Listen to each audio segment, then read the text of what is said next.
జరిగాయి.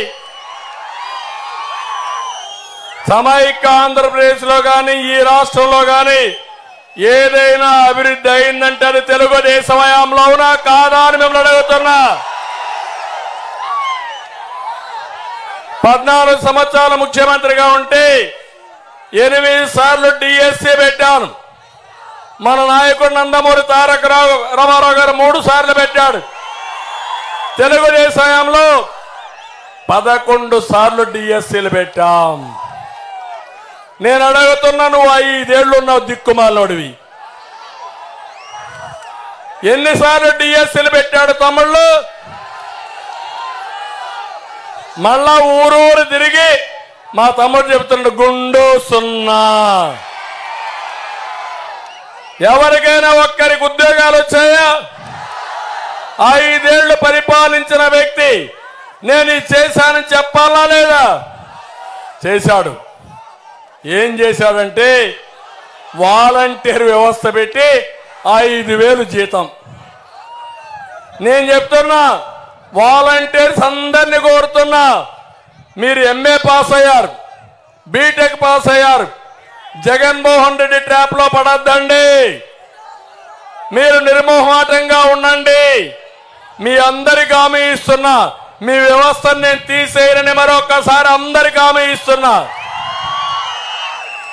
కొంతమంది అధికారులు ఒత్తిడి తీసుకొస్తున్నారు, నువ్వు ఉద్యోగం రాజీనామా చేయి, పార్టీలో వైఎస్ఆర్ కాంగ్రెస్ పార్టీలో పనిచేయి, మళ్ళా మేము వస్తానే ఇస్తామని.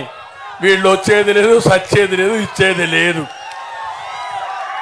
అందుకే నేను వాలంటీర్లు కోరుతున్నా, మీరు తటస్థంగా ఉండండి, ప్రజలకు అందుబాటులో ఉండండి. మీకు న్యాయం చేసే బాధ్యత నేను తీసుకుంటా. ఉద్యోగం అంతా కూడా ఉంటాయి. అదే సమయంలో బాగా చదువుకున్న వాళ్ళు 5,000 కాకుండా 50,000 లక్ష రూపాయలు సంపాదించే మార్గం మీ గ్రామంలో ఉండి సంపాదించుకునే మార్గం నేను చూపిస్తానని వాళ్ళందరికీ హామీ ఇస్తున్నా. తమిళలో ఇదే కాదు, మళ్ళీ యువతకు హామీ ఇస్తున్నా, మెగా డిఎస్సి పెడతా. మొదటి సంతకం మా పిల్లల మీదనే పెడతా.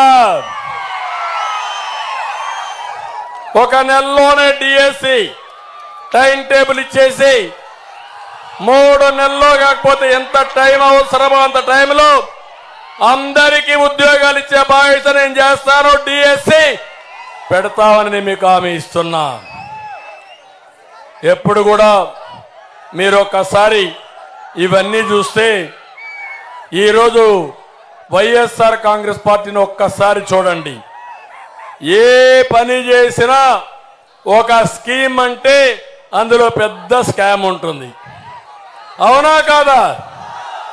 మీరు చూడండి, మద్యం అన్నాడు, మద్యపాన నిషేధం అన్నాడు.